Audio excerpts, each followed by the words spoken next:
Apex Legends is dropping Season 19 October 31st, and players will be getting a new Legend Conduit, new map changes, cross-progression, and more quality of life updates. Here's everything you need to know about Apex Legends Ignite.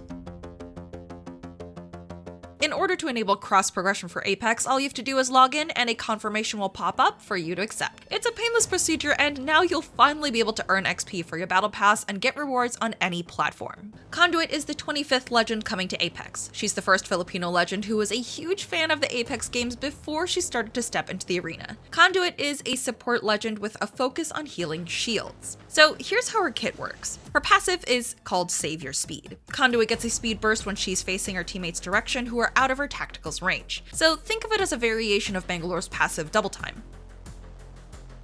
Her tactical is called Radiant Transfer. Conduit provides temporary shield regeneration for herself and her teammates. The temporary shields only regen up to 3 shield bars, and the regen can be paused if the player with the effect gets damaged. The regen and temporary shields deplete after a few seconds. Her ultimate is called Energy Barricade. Conduit throws out 7 shield gen devices that are thrown out in a line that can cover a large or small amount of space depending on your environment. The devices will pulse and connect, slowing and damaging enemies 10 ticks per second when they're in the pulse range. If Conduit's abilities and backstory look a little familiar, it's because she built her kit from salvaging a modified Monarch Titan's battery.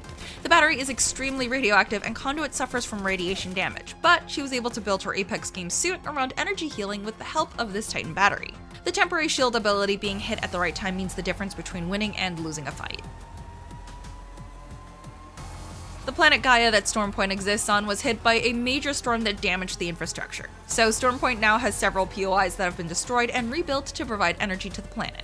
Since there are so many hands trying to fix up Stormpoint, there are 6 new POIs added to the map. Some of these new POIs are replacing previous locations. Devastated Coast now lives where Fish Farm was, and Watson's Pylon replaces the space between Stormcatcher and Launchpad. And thankfully, there are no more Prowlers anywhere on the map, and Jurassic was completely replaced. The overall map size has also been reduced, but there are still 16 POIs, so the map is still large enough to hold all players and provide enough loot. In terms of weapon changes, not too much is being adjusted, but there are some weapons getting slight nerfs and buffs. The charge rifle will be adjusted to have better usability at range, the Bowcheck bow has faster draw speed and a Titan blast pattern. The Hemlock's overall damage was also reduced. The 30-30's hipfire spread was increased with successive shots, so it can't be spammed. The Wingman is now a care package weapon that comes with the Digi-Threat, damage buff, skull piercer, and boosted loader. All care package drops will include 1 weapon, so you're really incentivized to at least scan each package that drops to see if you want to go and grab that weapon.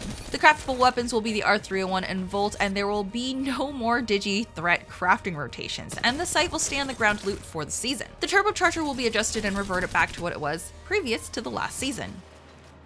Apex Legends Season 19 Ignite launches October 31st on all platforms. Are you excited to be a Conduit main? I know I am. I'm about to be so annoying with her. Let me know, and for more Apex news, be sure to stay right here at IGN.